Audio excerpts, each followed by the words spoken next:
Buenas tardes, mi nombre es Eduardo Salá. Empezamos con esta materia física y esta palabra quizás a ustedes los asuste porque les trae remembranzas de la secundaria o de nuestro paso por la universidad, donde física era un tema realmente duro, arduo, difícil, aburrido. No, intentaremos hacerlo lo más liviano, lo más acomodado posible y lo más entretenido y lo más real. Pero es muy importante hablar sobre física porque es aquello que a nosotros nos va a dar la piedra fundamental para poder empezar a estructurar nuestro pensamiento sobre ventilación mecánica.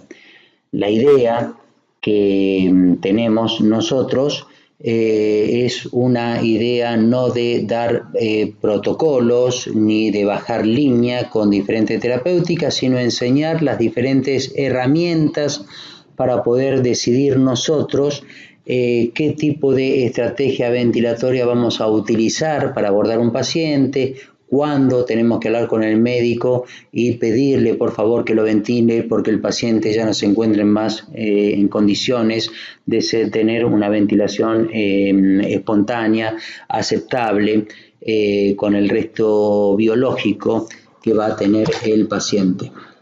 Perfecto. Bueno, acá tenemos dos grandes celebridades de la filosofía. Este es un extracto de la pintura de la Escuela de Atenas, donde vamos a ver a un maestro, filósofo, que está enfocando con su dedo para arriba.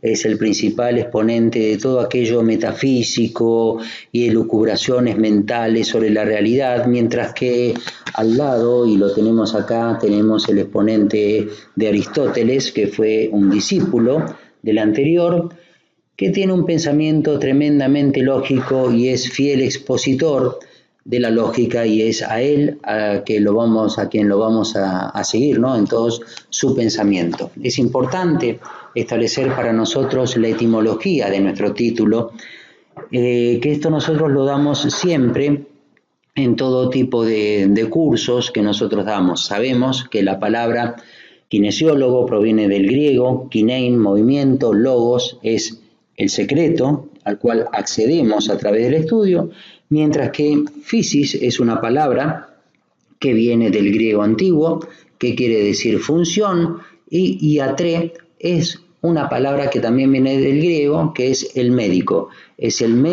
de los antiguos griegos. O sea que nosotros seríamos los médicos de la función que tienen el secreto del movimiento.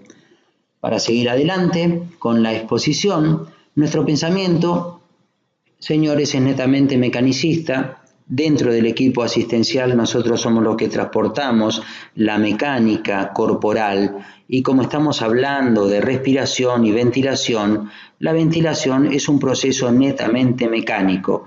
Por lo tanto, vamos a interpretarlo todos nosotros desde el punto de vista mecánico, y también vamos a estar manejando el respirador o el ventilador, que es un generador, que es un aparato capaz de generar una fuerza impulsiva para hacer que un volumen de gas se movilice en función del tiempo y a una determinada presión entre en el cuerpo humano en un determinado tiempo.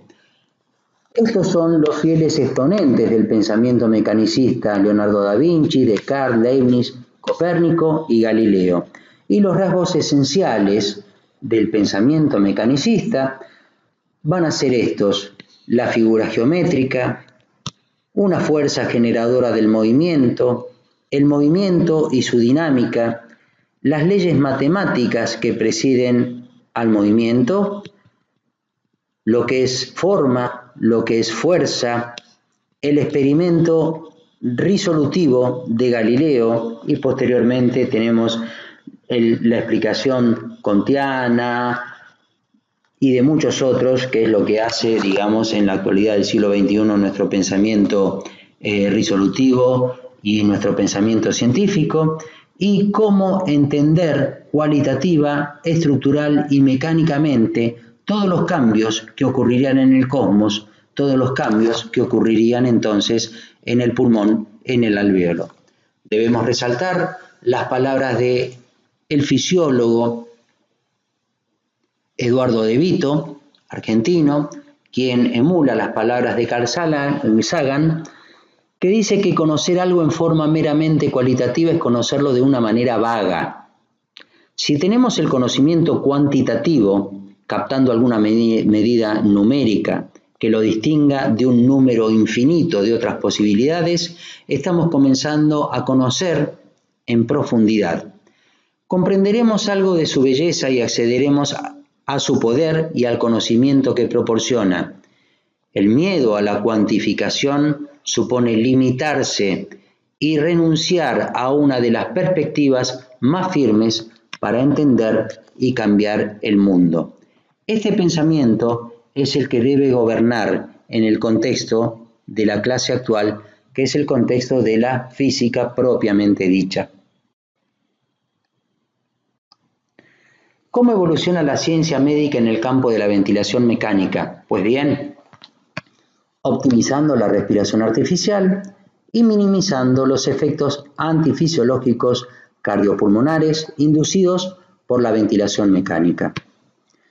Optimizando la respiración artificial debemos profundizar muchísimo en el saber clínico, debemos profundizar también mucho en el saber físico, mientras que minimizando los efectos antifisiológicos cardiopulmonares lo aprenderemos nosotros conociendo la interacción entre el paciente y la asistencia mecánica ventilatoria, el monitoreo ventilatorio y la selección de alguna estrategia protectiva del pulmón y profundizando en la tecnología propiamente dicha de la máquina que vamos a estar manejando. De esta manera, entonces, vamos en este primer encuentro, a profundizar el saber en lo que es volumen y su relación con presión y flujo, lo que es la presión y su relación con el volumen, concentración, solubilidad, flujo, resistencia, densidad, viscosidad y temperatura, concentración y su relación con la presión y la densidad, el flujo y su relación con la resistencia y la temperatura, la densidad y su relación con la concentración, temperatura y con la presión, la viscosidad y su relación con la temperatura y la presión, y la solubilidad y su relación con la densidad y con la presión. Entramos entonces en las leyes de los fluidos gaseosos. Empezamos entonces por la física. Al hablar de la función respiratoria en su totalidad, estaremos permanentemente tratando con los gases, con el gas, como la materia vehiculizable que va a ocupar un recipiente, y este gas que ocupa un recipiente va a conformar un determinado volumen. El hecho de ser un gas que se vehiculiza, que se mueve, impone idea de un volumen de gas en movimiento que va a recibir el nombre de flujo. Para que este movimiento ocurra, va a hacer falta la presencia de presiones impulsivas, o sea, presiones que empujen ese gas, o atractivas, presiones que llamen el gas a invadir ese receptáculo. Aparte, el gas va a tener características físico-químicas que lo van a identificar y le van a dar su identidad propiamente dicha, como la densidad, la solubilidad propia y la viscosidad. Ingresamos entonces en el primer capítulo, gas y tratamiento del volumen. ¿A qué denominamos gas?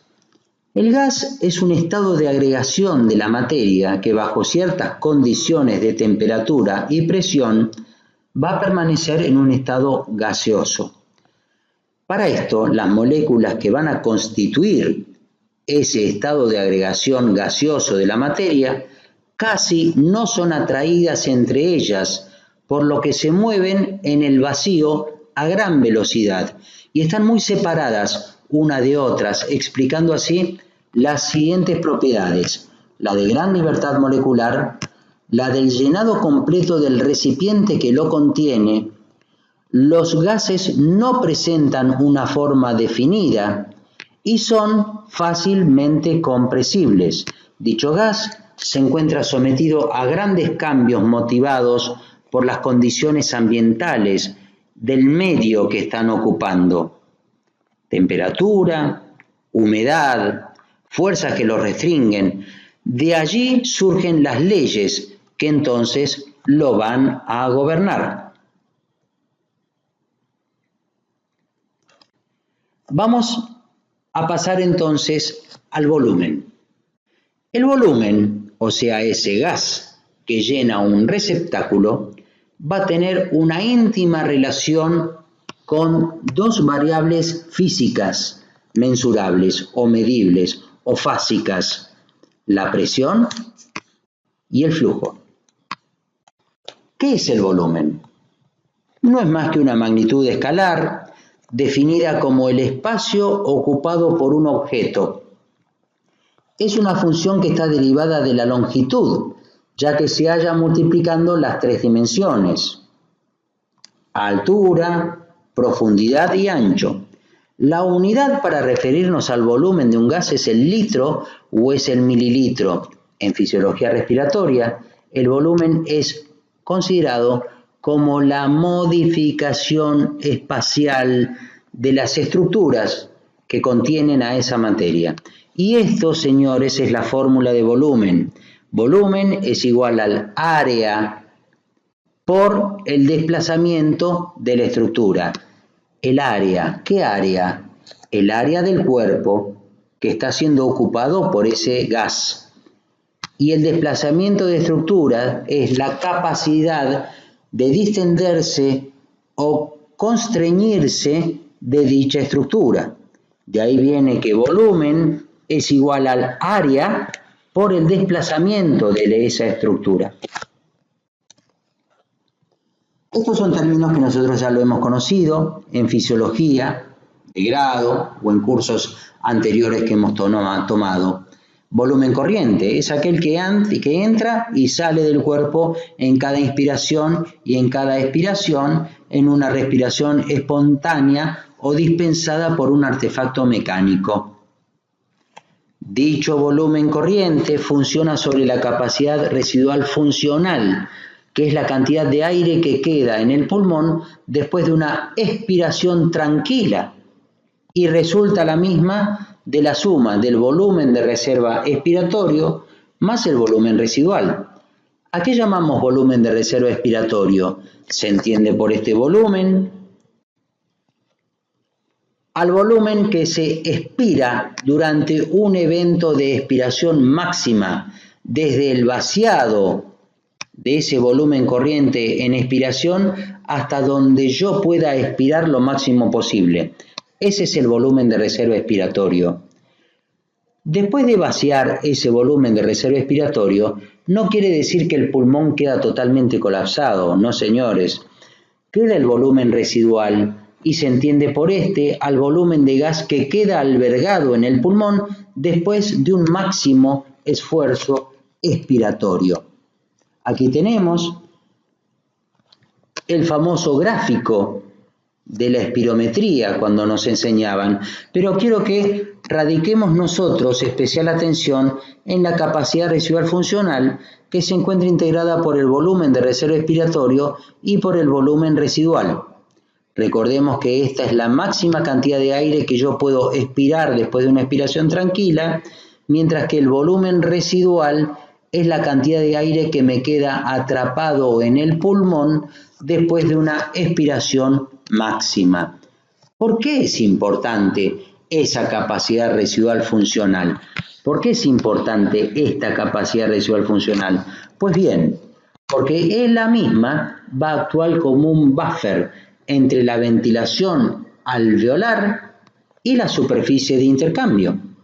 O sea, ese volumen corriente que está asignado a los alvéolos nada más, gran parte del mismo ha quedado en el espacio muerto anatómico, y la superficie de intercambio, lo grande que es el pulmón durante o después de la expiración del volumen corriente. Esa capacidad residual funcional contiene la tercera parte del total del oxígeno que se encuentra presente en el organismo. Es necesario saber, o es bueno saber, que durante la inspiración existe difusión y durante la expiración también existe difusión gracias a la capacidad residual funcional. Si nosotros tuviéramos una capacidad residual funcional baja, en el momento expiratorio habría poco volumen de aire para poder difundir. Al haber una buena capacidad residual funcional, entonces vamos a tener que el volumen de aire es generoso para poder oxigenar durante el acto expiratorio.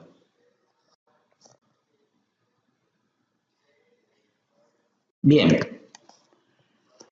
vayamos a variables fásicas, que son las variables medibles o mensurables. Presión. La presión se encuentra en íntima relación con el volumen, con la concentración, con la solubilidad, con el flujo, con la resistencia, con la densidad, con la viscosidad y con la temperatura. ¿Qué es la presión? Es una magnitud que va a relacionar la fuerza con la superficie sobre la cual ese volumen de gas actúa. Equivale a la fuerza que actúa sobre la unidad de superficie.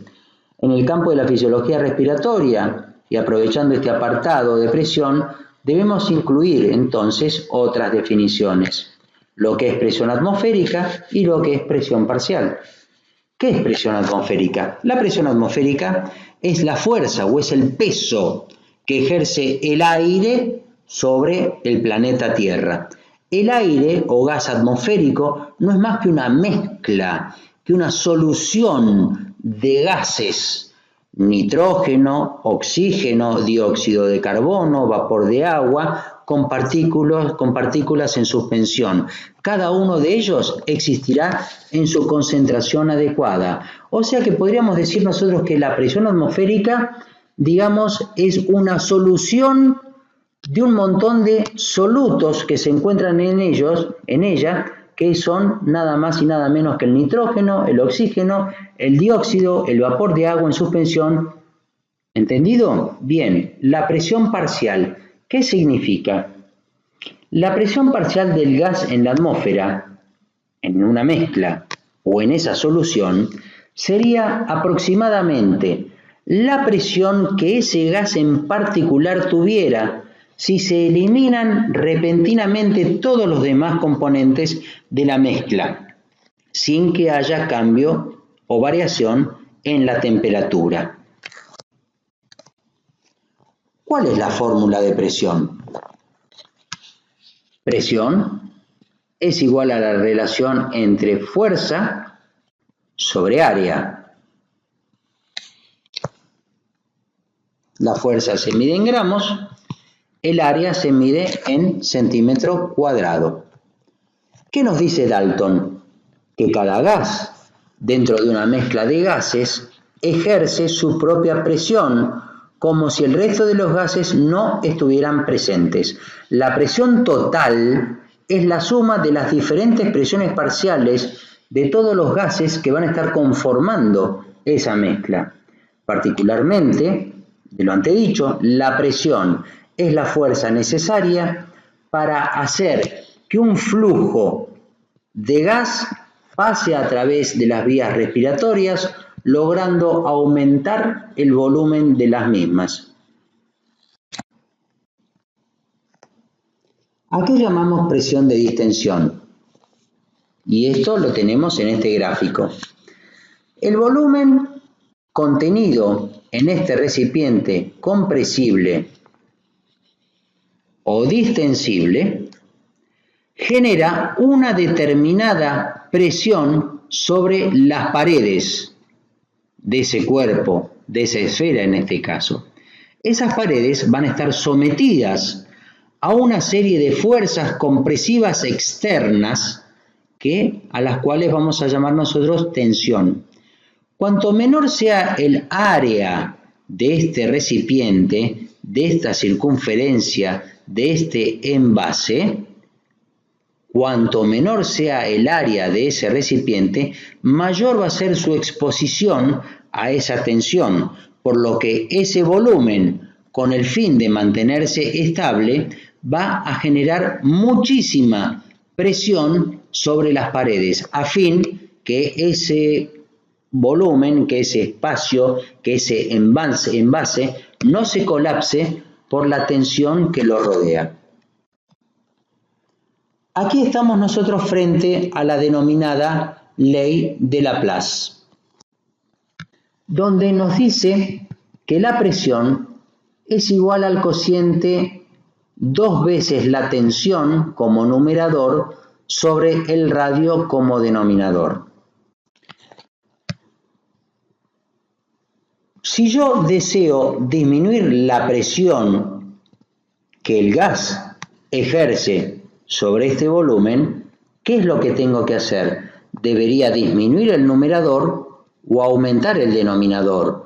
4 dividido 2 es 2. 4 dividido 3 es 1. Como kinesiólogos, nuestro secreto va a estar en mantener este radio lo más grande posible para que el volumen de gas que se encuentre acá adentro no genere tanta presión, dándole mayor área a este envase. La presión, habíamos dicho nosotros que es igual a fuerza sobre área. El área, que es lo que nosotros más nos va a interesar como kinesiólogos, va a ser 4 por pi por radio al cuadrado. 4 no lo puedo modificar, pi es 3,1416, tampoco lo puedo modificar porque son constantes, mientras que el radio sí lo voy a poder modificar con muchísimas técnicas, manuales, no invasivas e invasivas. En lo que respecta a la fuerza, la misma va a ser igual a masa por aceleración. La masa es igual a la densidad por el volumen, mientras que la aceleración es igual a la velocidad sobre el tiempo. Vamos a ver nosotros que la fuerza también puede ser modificada trabajando sobre la densidad, trabajando sobre el volumen, mientras que la aceleración va a ser modificada únicamente trabajando sobre el tiempo. Y de esta manera vamos a tener nosotros un concepto de matemático, cómo poder trabajar sobre la presión para poder generar un mayor radio y ampliar el área de este envase. Pasemos a la otra diapositiva, donde vamos a estar enfrentando 2 tipos de recipientes, 2 tipos de alvéolos con diferente área. Vamos a ver qué dice acá. La tensión de ambos alvéolos va a ser la misma, pero la presión de distensión del alvéolo pequeño, ¿sí?, va a ser mucho mayor que la del alvéolo vecino, que es la del alvéolo grande. Esto se debe a que el alvéolo grande va a tener un mayor radio. Dicho radio causa mayor área. La tensión se diluye entonces para un mismo volumen albergado en el recipiente y va a haber por ende una menor presión, tan solo porque hemos modificado nosotros el radio. Concentración. La concentración tiene una inmediata repercusión en la presión y en la densidad. La concentración en química es una dilución, que es la proporción o la relación que hay entre la cantidad de soluto y la cantidad de solvente, donde el soluto es la sustancia que se disuelve y el solvente es la sustancia que disuelve al soluto. La dilución es el resultado de una mezcla homogénea de las dos anteriores. A menor proporción de soluto disuelto en el solvente, menor concentrada va a estar la dilución y a mayor proporción, más concentrada va a estar la misma. Tengamos presente lo que es el aire en una habitación. El aire, la atmósfera, es una solución, mientras que los solutos van a ser los diferentes gases que conforman ese gas atmosférico. Presión y concentración del gas atmosférico. Al hablar de la composición del gas atmosférico, tenemos que tener presente las definiciones vertidas sobre presión, presión parcial y concentración, que fue lo que dijimos anteriormente. El gas atmosférico a nivel del mar va a tener una presión de 760 milímetros de mercurio en su totalidad. El oxígeno va a formar parte de ese gas atmosférico y va a tener una concentración de un 21% con una presión parcial de 150 milímetros de mercurio. El nitrógeno va a tener una altísima concentración, 79%, con una presión parcial de 600 milímetros de mercurio. El argón, 0,93% de concentración y la presión parcial va a ser mínima, imperceptible. El dióxido de carbono, menos todavía que el argón, 350 partes por millón, con una presión parcial también mínima, despreciable totalmente. Mientras que los otros, el vapor de agua, el humo, el polvo en suspensión, sales en suspensión y la materia orgánica en suspensión, va a conformar una concentración de 0,1% con una presión parcial de 1 milímetro de mercurio. Esto es a nivel del mar. Entonces, que quede bien claro lo que significa concentración, en cuánto participa cada uno de los gases en esa mezcla, y la presión parcial, la fuerza que cada uno de ellos ejercería si estuviera solo en esa misma mezcla. ¿Qué significa flujo? El flujo tiene importante relación con la resistencia y con la temperatura. Si un volumen de una solución en sus diferentes estados de materia se moviliza en la unidad de tiempo, se va a generar flujo. La unidad física del flujo es, para el caso de las mezclas gaseosas, litros por minuto o mililitros por segundo. La fórmula de flujo es volumen sobre tiempo. Volumen en mililitro y el tiempo en segundo. Este triángulo es delta. Delta significa variación. O sea que flujo es la variación del volumen sobre la variación de tiempo. Esta ecuación, fórmula, también nos tiene que quedar muy clara para poder tener nosotros concepto del mismo. Vamos ahora a flujo y desplazamiento. El gas se desplaza desde un punto de mayor presión a un punto donde la presión es mucho menor. O sea que esa fuerza va a desplazar al objeto generando un flujo. Esa fuerza va a desplazar al volumen de gas generando un flujo de gas. Ese volumen que se mueve es flujo.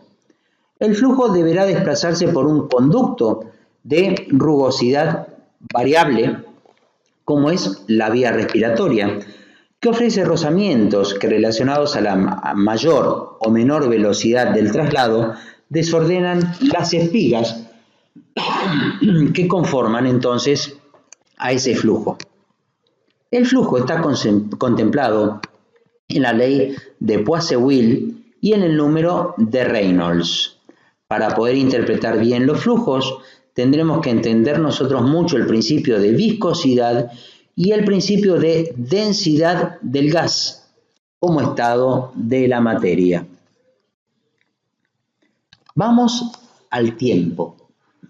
Nada que ver el tiempo con lo otro que nosotros dijimos anteriormente. El tiempo también es una magnitud, pero en esa magnitud se produce un evento. El evento que se produce se va a producir por cambios de presión, cambios de volumen, cambios de densidad, cambios de concentración, cambio de viscosidad, lo que sea. El tiempo da pie para que se produzcan esos cambios, o mejor dicho, mientras se producen esos cambios, vamos a estar consumiendo nosotros un tiempo. La unidad de tiempo es el segundo. Si se quiere pasar a minuto, deberemos multiplicarlo por 60. Cuando ese evento cesa, cuando ese cambio de presión cesa o el cambio de flujo cesa o desaparece, el tiempo se termina. Si otro evento similar empieza, se va a iniciar otro tiempo. Por lo tanto, el evento implica un registro de cambio, pero el tiempo se comporta como una variable independiente de ese cambio. Densidad se encuentra en íntima relación con la concentración, con la temperatura y con la presión. La densidad en física y en química es una magnitud escalar referida a la cantidad de masa contenida en un determinado volumen de sustancia. A los fines prácticos, el plomo es más denso que el corcho. La densidad media es la razón entre la masa de un cuerpo y el volumen que ocupa. Los cambios de densidad se registran ante modificaciones de presión de la temperatura. O sea, que cuando nosotros tenemos una serie de moléculas que están tremendamente apretadas, unidas y compactas, allí vamos a tener un cuerpo sumamente denso. Mientras que si tenemos otro cuerpo con las moléculas muy separadas una de otras como un corcho, allí vamos a tener que este último cuerpo, el corcho, va a ser mucho menos denso que el plomo, porque sus moléculas están dispersas entre ellas. Hay mayor cantidad de espacio. Bien, vamos a pasar nosotros ahora a otro concepto, que es el concepto de la viscosidad y su gran relación con la temperatura y con la presión. La viscosidad la vamos nosotros a representar con la letra Nu. La viscosidad es la oposición de un fluido a las deformaciones tangenciales. Muchas veces nosotros confundimos densidad con viscosidad. No es así. La viscosidad es la oposición a un fluido a las deformaciones tangenciales. La viscosidad es característica de todos los fluidos, tanto líquidos como gaseosos, y cabe señalar que solo se manifiesta en aquellos fluidos que se encuentran en movimiento. Si uno de estas materias no está en movimiento, no se comporta como fluido, por lo tanto va a carecer de viscosidad. Cuando empieza a moverse, empieza a tener deformaciones por los rozamientos en su forma en sí, este fluido, y entonces va a despertarse la viscosidad del fluido, de ese cuerpo que está en movimiento, ya que cuando un fluido está en reposo, adopta una forma tal en la que no actúan las fuerzas tangenciales. Se trata de una propiedad que imprime resistencia al flujo, que se genera a partir del rozamiento entre las moléculas. La viscosidad conceptualiza la fricción interna del gas, lo que no es más que la resistencia al flujo ejercida. Pasamos nosotros a este principio de circulación aérea dentro de los tubos, donde vamos a tener nosotros que el flujo, la B con un punto, la determiné acá, va a ser igual a este cociente, presión por pi por radio a la cuarta sobre 8 por su viscosidad por longitud. Aquí tenemos nosotros las siglas y la interpretación. Veremos nosotros que ese flujo se mueve de un lugar de mayor presión a un lugar de menor presión. Si se mueve lentamente, el flujo va a estar moviéndose de manera ordenada, linealmente, donde las espigas del flujo, que son estas, son espigas en paralelo. Mientras que si ese flujo se moviliza a una alta velocidad, porque tenemos una alta presión de entrada y muy baja presión de salida, estas espigas se desordenan, dejan de ser lineales y pasan a chocar entre ellas. Esto va a aumentar la viscosidad interna, entonces, de esa materia, de ese gas o de ese líquido que se está moviendo. Pasamos nosotros a tener el concepto de Reynolds. Reynolds es una expresión matemática que muestra que el flujo turbulento ocurre cuando la velocidad del flujo es grande y el diámetro del tubo también lo es. El número de Reynolds es de 2000. Si es mayor a 2000, el flujo pasa a ser de laminar a turbulento. Trataremos nosotros siempre de tener un flujo de aire ordenado, laminar, para tener un buen llenado homogéneo de todos los espacios aéreos que no son nada más ni nada menos que los alvéolos. El número de Reynolds es este cociente, 2 por radio, por velocidad, por la distancia, la densidad, sobre la viscosidad.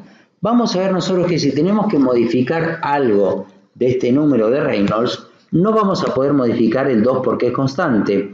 Sí podemos modificar el radio, sí podemos modificar nosotros la velocidad lineal, modificando las presiones de entrada y salida.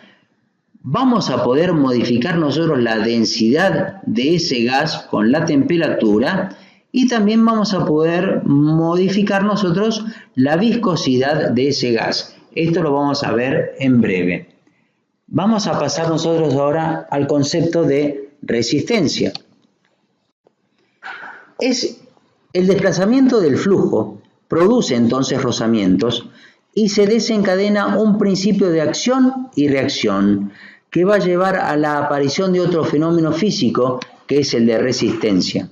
Isaac Newton nos describe en su tercera ley del movimiento que con toda acción ocurre una reacción de igual intensidad, pero de sentido contrario. Teniendo presente este principio, nosotros vamos a llegar a la fórmula de resistencia, que resistencia es igual al cociente entre presión y flujo. Presión se determina o la unidad de medida es gramos por centímetro cuadrado. Habíamos dicho nosotros que presión era igual a fuerza sobre área, mientras que flujo va a ser la unidad mililitros sobre segundo. Flujo es igual a volumen sobre tiempo. Y de esta manera tenemos que la resistencia va a ser igual a fuerza sobre área sobre volumen sobre tiempo. De esta manera, yo no les pido que tengamos presente todas las fórmulas y cada paso que tengamos que hacer es una ecuación matemática, sino que tengamos nosotros el concepto de cada una de estas fórmulas, y cada término de cada una de estas fórmulas obedece a otra fórmula. Y vamos a tener nosotros un pensamiento matemático, como decían los principios mecanicistas, para poder resolver o pensar cualquier tipo de situación y encontrar una solución al problema, analizando física y matemáticamente qué significa cada uno de estos conceptos.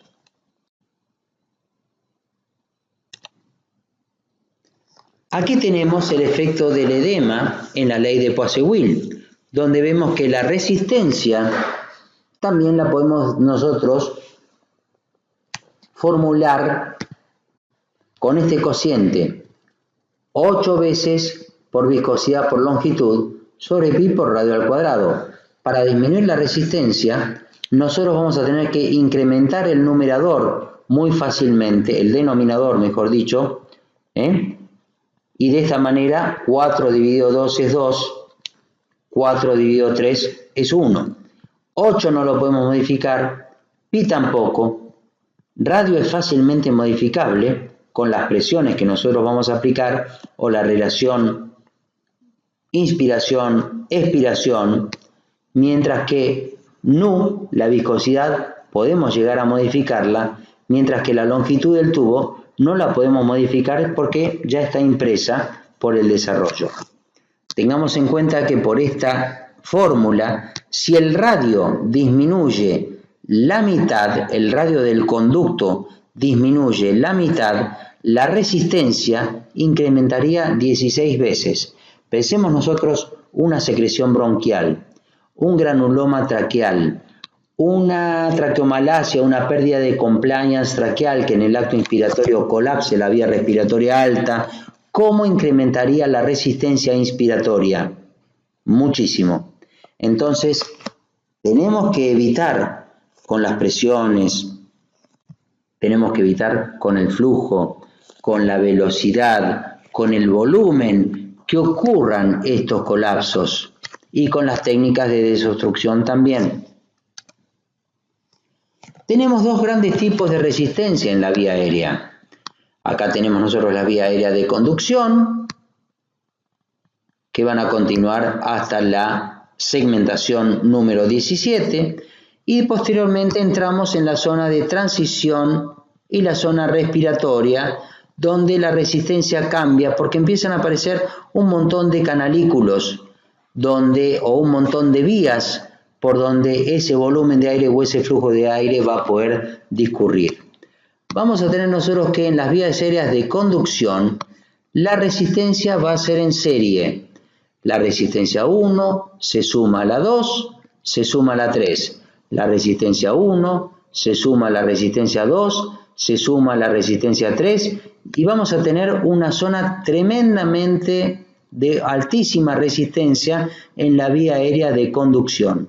¿Qué es lo que pasa en la zona periférica del pulmón, en la zona terminal de la arborización respiratoria? Tenemos tanta cantidad de canalículos que aparecen que la resistencia deja de ser en serie y se transforma en resistencia en paralelo, donde vamos a obtener nosotros que en la zona de transición y la zona respiratoria, la resistencia va a ser 1 sobre resistencia 1, más 1 sobre resistencia 2, más 1 sobre resistencia 3. Ese 1 sobre resistencia va a bajar considerablemente la resistencia 1 total de la zona de conducción, ya sea en la 1, en la 2 o en la 3.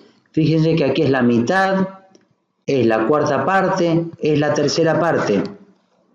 Entonces, decimos nosotros que en la vía aérea periférica, en el pulmón adulto, la resistencia respiratoria es tremendamente baja gracias a la gran cantidad de conductos que empiezan a aparecer. No sucede lo mismo en pediatría, para nada, porque estos conductos no van a existir y directamente es un caño de conducción que baja desde la zona central hacia el alvéolo directamente. En los pacientes pediátricos, la resistencia de la vía aérea terminal es tremendamente más alta que la resistencia de la vía aérea proximal entonces. Perfecto.